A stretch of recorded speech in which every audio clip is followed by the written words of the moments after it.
बताया जा रहा है कि आजम खान साहब ने सुरक्षा लेने से इनकार कर दिया कि पहले लिखित में लाइए, लिखवा करके लेटर, तब मैं सुरक्षा लूंगा। उन्होंने कहा कि एक बार के विधायक के पास कमांडो होते हैं, लेकिन मेरे पास से कमांडो। सरकार को मदद करनी चाहिए इस चीज में। जब सरकार उनकी सुरक्षा की ध्यान रख रही है तो सरकार को इस चीज में ध्यान देना चाहिए। आप चाहते हैं कि सरकार या मायावती उनका ध्यान रखें?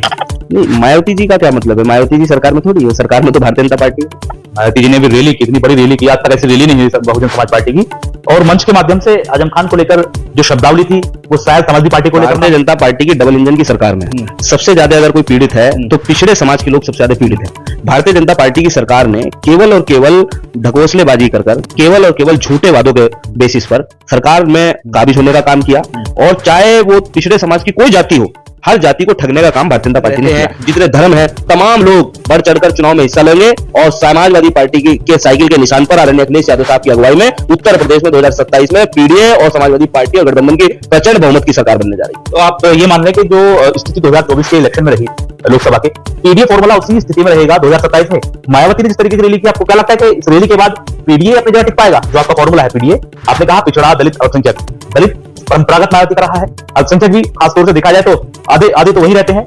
और अब जिस तरीके की रैली की गई है, एक मैसेज निकला है, क्या लगता है आपको पीडीए और जो स्थिति थी वो रहेगी, कामयाब हो पाएंगे? समाजवादी पार्टी की जड़ें बहुत मजबूत है मनोहर भाई। समाजवादी पार्टी की जड़ों को कोई हिला नहीं पाया। मैं कह सकता हूं आपसे कि जिस तरीके से 2024 में उत्तर प्रदेश की जनता ने डबल इंजन की सरकार को देखना, जब 2027 का चुनाव आएगा तो प्रचंड बहुमत की सरकार उत्तर प्रदेश में समाजवादी पार्टी। इस तरीके की मानसिकता मैं समझता हूं, इससे ज्यादा नीच तो कोई चीज हो नहीं सकती। लेकिन उसके बावजूद जो बात आपने कही, मैं उसके लिए कह सकता हूं कि ये जो चीजें हैं, ये सरकार जिस तरीके की मानसिकता लोगों की बनाना चाहती है, जिस तरीके का द्वेष समाज में फैलाना चाहती है, समाजवादी पार्टी हमेशा इस चीज के खिलाफ। चुनाव की पार्टी अगर कहीं मुझे समझेगी कि मैं पार्टी के सिंबल पर चुनाव लड़ सकता हूं तो मैं चुनाव से भी पीछे नहीं। सवाल ये आपको ऐसा क्यों लगता है कि सिटिंग एमएलए को छोड़कर आपको जो है चांस दिया जाएगा? अपने लोगों के बीच रहना, कहीं से कोई हरी झंडी है क्या? नहीं, हरी झंडी की क्या बात होगी इसमें? मैं क्या अपने पब्लिक के बीच रहना, उनके सुख दुख में शामिल होने के लिए भी किसी की हरी झंडी? इस तरीके की जो पार्टियां आ रही हैं और आपकी जितनी सिटिंग एमएलए में एक ही बात, सबकी बात कर रहा हूं, सबकी एंटी कैंपेनिंग होती है, क्या आपको लगता है कि ऑप्शन के तौर पर अगर टिकट में बदलाव नहीं होता है तो इन पार्टियों को बढ़ावा? पार्टी ने सभी के साथ षड्यंत्र के तहत धोखा करने का काम किया है। आज विपक्ष में विकल्प के तौर पर केवल और केवल एक नाम है जिनका नाम आदरणीय अखिलेश यादव। 2% है। बिहार में हमने क्या देखा? बिहार में एआईएमआईएम की तरफ से लेटर जाता है, साहब हम भी आना चाहते हैं भाजपा को, हमें शामिल कीजिए। उनका लेटर मारा फेंक के कि हम आपको नहीं लेंगे।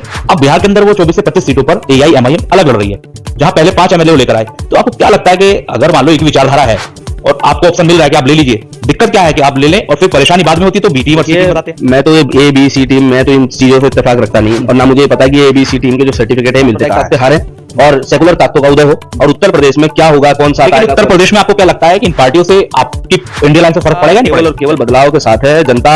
समाजवादी पार्टी, इंडिया अलायंस में जो पार्टियां हैं उनका जो विजन है उनके साथ करें। आप नोमान मुर्तजा ग्राउंड पर रहते हैं, आवाम के बीच में रहते हैं, तो आवाम तो पूछेंगे साहब जिस पार्टी से आप ताल्लुक रखते हैं हम भी उसको वोट करते हैं, लेकिन सवाल यह है कि जो पार्टी भाजपा को हराना चाहती है वोट कर सकती है, आप उसको क्यों नहीं लेते? आपने मेयर का चुनाव देख लिया, यहाँ पर मेयर के चुनाव ने एआईएमआईएम ने आपको 3 से 4 नंबर पर। आपने मेयर के चुनाव का जिक्र करा, उस चुनाव में परिस्थितियां कुछ और थी। लेकिन मैं एक बात जरूर कह सकता हूं कि जो लोग भारतीय जनता पार्टी को हराना चाहते हैं उन्हें समाजवादी पार्टी की मदद करनी। जैसे 24 में पीछे हट गए वैसे 27 में पीछे। जो लोग सांप्रदायिक ताकतों को हराना चाहते हैं, समाजवादी पार्टी सबसे बड़ा दल भारतीय जनता पार्टी से मुकाबला करने में यहाँ सक्षम है, उन्हें समाजवादी पार्टी की मदद करनी चाहिए। कैसे मदद करनी चाहिए? ये तो उन्हें फैसला करना। वो फिर बैक मार दे, मतलब राजनीतिक पार्टी होने के बाद भी चुनाव लड़े, आपको छोड़ दे, आप लड़िए जाइए। मैंने कहा। दोस्तों स्वागत है आपका न्यूज निवारण टीवी पर। मैं मनोवर चौहान और हम पहुंचे हैं आज नोमान मुर्तजा के पास। नोमान मुर्तजा समाजवादी पार्टी के नेता हैं और एक समय से जुड़े हुए हैं। जब बालक अवस्था में थे तब से ये मशहूर हो चुके हैं अपने बयानों को लेकर।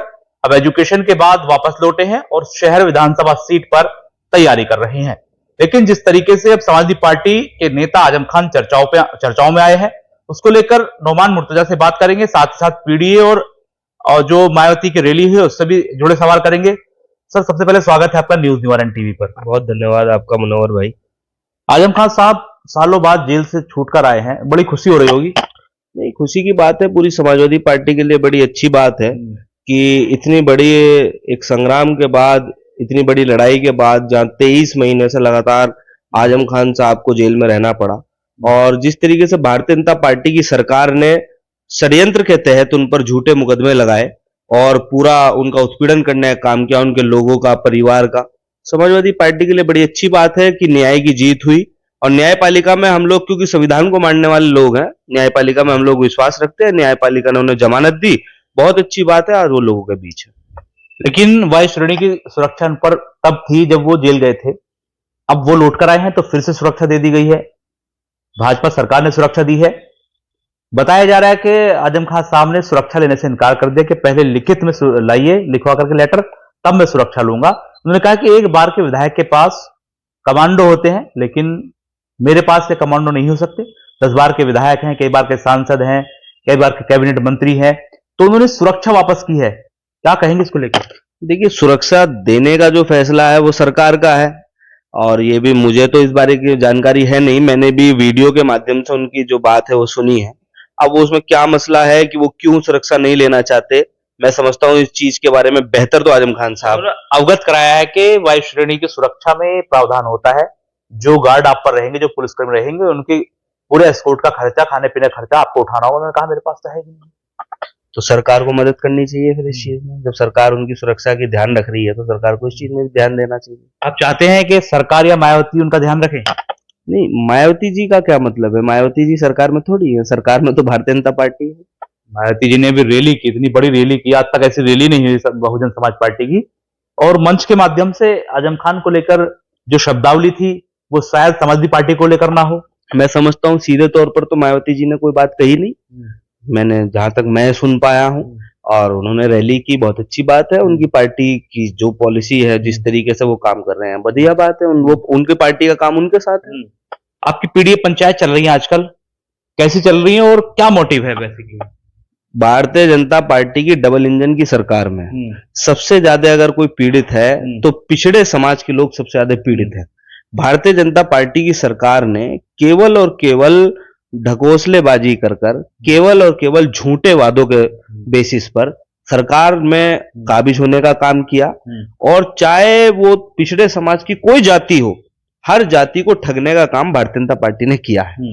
और पीडीए का जो नारा हमारे नेता आदरणीय अखिलेश यादव जी ने दिया है, तो उसमें पिछड़ा, दलित, अल्पसंख्यक और तमाम वो लोग जो कहीं ना कहीं शोषित और पीड़ित लोग हैं, समाजवादी पार्टी के जो सिद्धांत है, लोहिया जी के रास्ते पर चलकर जिस पार्टी की स्थापना स्वर्गीय मुलायम सिंह यादव जी ने की, उन्हीं विचारों को, उन्हीं सिद्धांतों को आगे बढ़ाकर आदरणीय अखिलेश यादव जी ने आज पीडीए के रूप में जो नारा दिया है, आज पीडीए की लड़ाई को हम लोग लेके चल रहे हैं। पीडीए की पंचायत पूरे प्रदेश में जगह जगह हो रही है, लोगों को जोड़ने का काम किया जा रहा है। और मैं निश्चित रूप से आपसे कह सकता हूं कि जब 2027 का चुनाव होगा तो उत्तर प्रदेश में शोषित, पीड़ित, अगले, पिछड़े, कमजोर, दबे कुचले, किसान, नौजवान, माताएं, बहनें, अल्पसंख्यक, मुसलमान, तमाम जो जातियां, जात समाज में जो वर्ग रहते हैं, जितने धर्म हैं, तमाम लोग बढ़ चढ़कर चुनाव में हिस्सा लेंगे। और समाजवादी पार्टी के साइकिल के निशान पर आदरणीय अखिलेश यादव साहब की अगुवाई में उत्तर प्रदेश में 2027 में पीडीए और समाजवादी पार्टी और गठबंधन की प्रचंड बहुमत की सरकार बनने जा रही है। तो आप ये मान रहे हैं कि जो स्थिति 2024 के इलेक्शन में रही लोकसभा के, पीडीए फॉर्मूला उसी स्थिति में रहेगा 2027 में? मायावती ने जिस तरीके की रैली की, आपको क्या लगता है कि इस रैली के बाद पीडीए अपनी जगह टिक पाएगा? जो आपका फॉर्मूला है पीडीए, आपने कहा पिछड़ा, दलित, अल्पसंख्यक। दलित परंपरागत मायावती का रहा है, अल्पसंख्यक भी खासतौर से देखा जाए तो आधे आधे तो वही रहते हैं। और अब जिस तरीके की रैली की गई है, एक मैसेज निकला है, क्या लगता है आपको पीडीए और जो स्थिति थी वो रहेगी, कामयाब हो पाएंगे? समाजवादी पार्टी की जड़ें बहुत मजबूत है मनोहर भाई। समाजवादी पार्टी की जड़ों को कोई हिला नहीं पाया। और समाजवादी पार्टी केवल और केवल उन लोगों की आवाज को बुलंद करने का काम करती है जिन्हें दबाने का काम सत्ता पक्ष के लोग करते हैं। और मैं कह सकता हूं आपसे कि जिस तरीके से 2024 में उत्तर प्रदेश की जनता ने डबल इंजन की सरकार को झटका दिया, 40 में से 43 सांसद गठबंधन के जिताकर, जिसमें 37 सांसद समाजवादी पार्टी के जीते, ऐतिहासिक जीत समाजवादी पार्टी के हिस्से में दी। आप देखना जब 2027 का चुनाव आएगा तो प्रचंड बहुमत की सरकार उत्तर प्रदेश में समाजवादी पार्टी बनाएगी। तो कहना आपका यह है कि जो मायावती कर रही हैं वो उससे फर्क नहीं पड़ेगा।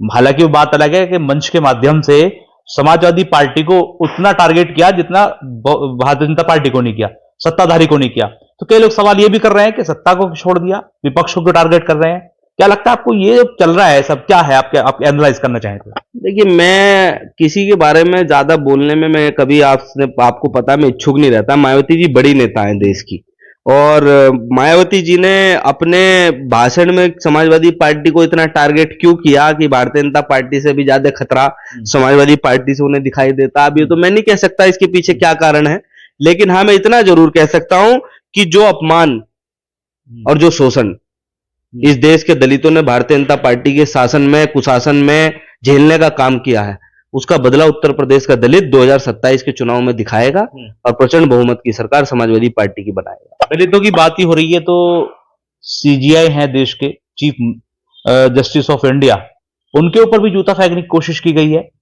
लेकिन बहुजन समाज पार्टी की अगर बात कर लें तो ग्राउंड पर बहुजन समाज पार्टी के नुमाइंदे वो काम करते नहीं दिख रहे हैं जो आजाद समाज पार्टी के, समाजवादी पार्टी के या फिर अन्य लोग कर रहे हैं। बहुजन समाज पार्टी लगभग इस मुद्दे से या कई सारे ऐसे मुद्दे हैं दलितों से जुड़े जिन पर उनके स्पोक पर्सन तो है ही नहीं, जो उनके नेता है ग्राउंड पर वो भी नहीं बोल रहे हैं।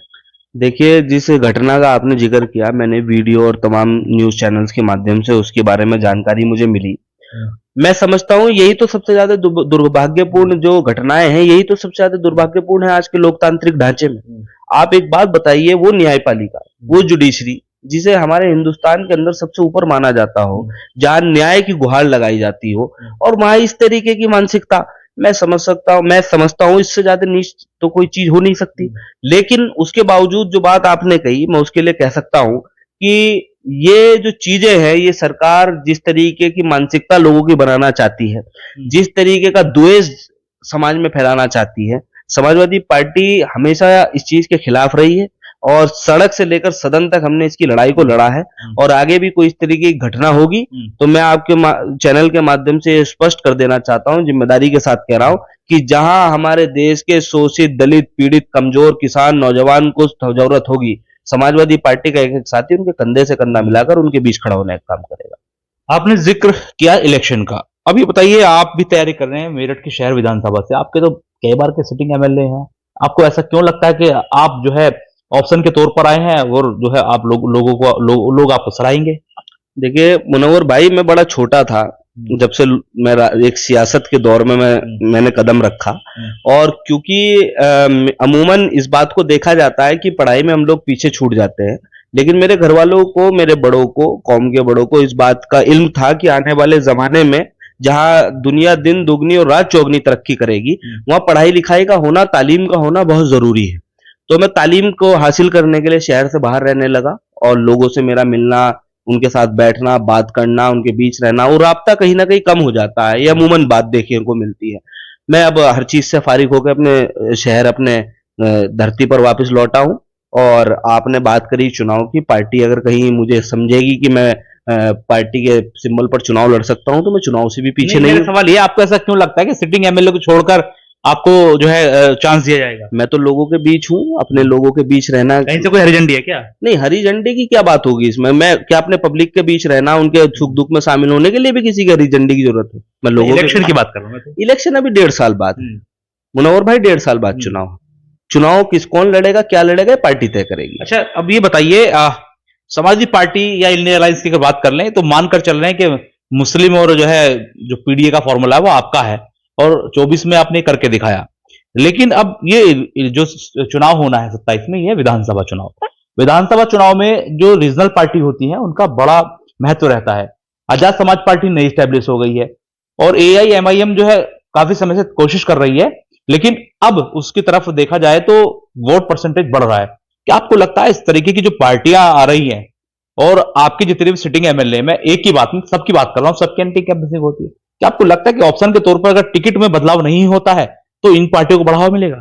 नहीं, मैं तो एक चीज कह सकता हूं कि उत्तर प्रदेश के तमाम वोटर, चाहे वो किसी समाज, जाति, धर्म से क्यों ना आते हों, आज भारतीय जनता पार्टी की सरकार में सभी लोग परेशान हैं और भारतीय जनता पार्टी ने सभी के साथ षड्यंत्र के तहत धोखा करने का काम किया है। आज विपक्ष में विकल्प के तौर पर केवल और केवल एक नाम है, जिनका नाम आदरणीय अखिलेश यादव है। अखिलेश यादव के चेहरे पर, उनके विजन पर आज पूरा प्रदेश, उत्तर प्रदेश में बदलाव करने के लिए क्रांति के रूप में इंतजार कर रहा है। तो इंडिया अलायंस नहीं है? नहीं, इंडिया अलायंस है, मैंने कब कहा? अब इंडिया अलायंस अगर है तो ये बताइए कि अगर ऐसी पार्टियां जो भाजपा को हराना चाहती हो, इंडिया अलायंस को क्या पत्ते, आप चाहे जवाब ना दें क्योंकि आप इंडिया अलायंस तो है नहीं, आप तो स्पोक पर्सन है। बिहार में हमने क्या देखा? बिहार में एआईएमआईएम की तरफ से लेटर जाता है, साहब हम भी हराना चाहते हैं भाजपा को, हमें शामिल कीजिए। उनका लेटर मारा फेंक के कि हम आपको नहीं लेंगे। अब बिहार के अंदर वो 24 से 25 सीटों पर एआईएमआईएम अलग लड़ रही है, जहां पहले 5 एमएलए वो लेकर आए। तो आपको क्या लगता है कि अगर मान लो एक विचारधारा है और आपको ऑप्शन मिल रहा है कि आप ले लीजिए, दिक्कत क्या है कि आप ले लें और फिर परेशानी बाद में होती है तो बी टीम और सी टीम बताते हैं। देखिए, मैं तो ए बी सी टीम, मैं तो इन चीजों से इत्तेफाक रखता नहीं, और ना मुझे पता है कि ए बी सी टीम के जो सर्टिफिकेट है मिलते कहाँ है। लेकिन उसके बावजूद मैं इतना जरूर कह सकता हूं कि किस पार्टी को गठबंधन के तहत अपने साथ लेकर लड़ाना है या नहीं लड़ाना है, ये शीर्ष नेतृत्व की बात होती है। और उत्तर प्रदेश की बात मैं कर सकता हूँ, बिहार में क्या हो रहा है तो बिहार वाले ज्यादा बेहतर बता पाएंगे। मैं तो उम्मीद करता हूँ वहां भी कम सांप्रदायिक ताकतें हारे और सेकुलर ताकतों का उदय हो। और उत्तर प्रदेश में क्या होगा, कौन सा आता है उत्तर प्रदेश में आपको क्या लगता है कि इन पार्टियों से आपकी इंडिया लाइन से फर्क पड़ेगा नहीं पड़ेगा? जनता केवल और केवल बदलाव के साथ है। जनता समाजवादी पार्टी, इंडिया अलायंस में जो पार्टियां हैं उनका जो विजन है उनके साथ है, और किसे साथ लेना है नहीं लेना इसका फैसला समाजवादी पार्टी के अध्यक्ष आदरणीय अखिलेश यादव जी को करना है। मैसेज अगर हम बात करें, आप नोमान मुर्तजा ग्राउंड पर रहते हैं, आवाम के बीच में रहते हैं, तो आवाम तो पूछेंगे साहब जिस पार्टी से आप ताल्लुक रखते हैं हम भी उसको वोट करते हैं, लेकिन सवाल यह है कि जो पार्टी भाजपा को हराना चाहती है वोट काट सकती है, आप उसको क्यों नहीं लेते? आपने मेयर का चुनाव देख लिया, यहां पर मेयर का चुनाव ने AIMIM ने आपको तीसरे चौथे नंबर पर खिसका दिया। देखिए, आपने मेयर के चुनाव का जिक्र करा, उस चुनाव में परिस्थितियां कुछ और थी, लेकिन मैं एक बात जरूर कह सकता हूं कि जो लोग भारतीय जनता पार्टी को हराना चाहते हैं उन्हें समाजवादी पार्टी की मदद करनी चाहिए। मतलब जैसे 24 में पीछे हट गए वैसे ही 27 में पीछे हट जाए। मैंने क्या कहा आपसे, जो लोग सांप्रदायिक ताकतों को हराना चाहते हैं, समाजवादी पार्टी सबसे बड़ा दल भारतीय जनता पार्टी से मुकाबला करने में सक्षम है, उन्हें समाजवादी पार्टी की मदद करनी चाहिए। कैसे मदद करनी चाहिए? अब ये तो उन्हें फैसला करना, मतलब वो फिर बैक मार दे, मतलब वो राजनीतिक पार्टी होने के बाद भी चुनाव न लड़े, आपको छोड़ दे कि आप लड़िए जाइए। मैंने कहा तो आपसे कि जो लोग भाजपा को, तो दिक्कत क्या है अंदर लेने में? मैंने कब मना करा? मैं कौन होता हूँ लेने ना? आप अखिलेश यादव से सीधी बात करते हैं, राष्ट्रीय अध्यक्ष से, आप मैसेज नहीं दे सकते? बहुत देश के बहुत बड़े नेता हैं, देश की सबसे बड़ी पार्टी के नेता है, वो भली भांति रूप से जानते हैं कि उत्तर प्रदेश के अंदर आज हर डिस्ट्रिक्ट में, हर जिले में, हर विधानसभा में किस चीज की सबसे ज्यादा जरूरत है। तो वो मेरे से बहुत आगे है, मुझे उन्हें बताने की जरूरत नहीं, हमारे नेता को बताने की जरूरत नहीं। हमारे नेता जानते हैं कि प्रदेश में किस चीज की जरूरत है, तो जिस चीज की जरूरत उन्हें महसूस होगी उस तरीके से फैसला लेंगे। बहुत शुक्रिया, नोमान मेरे साथ थे। चूंकि जिक्र जब आया मेयर चुनाव का, तो ये वही मेरठ शहर है। मेयर चुनाव में समाजवादी पार्टी की इतनी मुखालफत हो गई कि राष्ट्रीय अध्यक्ष अखिलेश यादव को भी अपने काफिले को छोड़कर, जो जिस रथ पर सवार थे, जिस रैली में सवार थे, उसको छोड़कर लौटना पड़ा। और ये मुखालफत का ही खामियाजा था कि समाजवादी पार्टी जो पहले दूसरे नंबर पर रहती है उसको तीसरे नंबर पर खिसकना पड़ा। लेकिन अब एक बार फिर सवाल वही है जो बिहार के अंदर सरगर्मियां है। बिहार में इंडिया अलायंस ने AIMIM को अंदर नहीं लिया, तो इंडिया अलायंस से हट करके अब AIMIM लड़ रहे हैं, और जाहिर तौर पर माना जा रहा है कि पिछली बार 5 सीटें आई थी, तो कम से कम अब 25 सीटों पर नुकसान होगा। वैसे ही कंडीशन 2027 में भी हो सकती है, क्योंकि एक ही विचारधारा भाजपा को हराने की ये लोग रखते हैं, लेकिन एक साथ नहीं लड़ते। यही वजह होती है कि चुनाव जो हारते हैं और कई सीटें ऐसी हैं जो गंवा देते हैं। लेकिन अब अपने अपने स्तर पर सभी नेताओं ने ये कोशिश शुरू कर दी है कि अपने अपने इलाकों में बेहतर तरीके से चुनाव लड़ें। कई मुद्दों पर नोमान मुर्तजा ने बात की है। युवा नेता है नोमान मुर्तजा, और बचपन से ही समाजवादी पार्टी के बहुत बड़े सपोर्टर रहे हैं। कई ऐसे इनके बयान हैं जो वायरल हुए हैं। नेताजी खुद इनके बयानों को सराहा करते थे, लेकिन अब नोमान मुर्तजा बड़े हो चले हैं और शहर विधानसभा सीट की कमान को संभालने की कोशिश में लगे हैं। बस एक आदेश और एक निर्देश और एक हरी झंडी की इनको भी जरूरत है। लेकिन भविष्य में क्या होगा, तमाम चीजें देखनी होंगी। फिलहाल अपने सहयोगी फहीम के साथ मनोवर चौहान, न्यूज निवारण टीवी, मेरठ। जय हिंद। Prem hospital and modular test tube baby centre पिछले 30 वर्षों से निरंतर आपकी सेवा करते हुए अब और भी बेहतर रूप में बिजली बम्बा बाईपास पे भी state of the art infrastructure, 24 घंटे इमरजेंसी एवं ICU, gynaecology, obstetrics, laparoscopic surgery, laser surgery, cosmetic surgery, infertility, paediatrics, NICU, trauma आदि एडवांस्ड सुविधाओं के साथ कैशलेस सुविधा उपलब्ध है। Prem hospital, inspiring healing, empowering lives, near Shoprex mall, Bijli Bamba bypass, Meerut.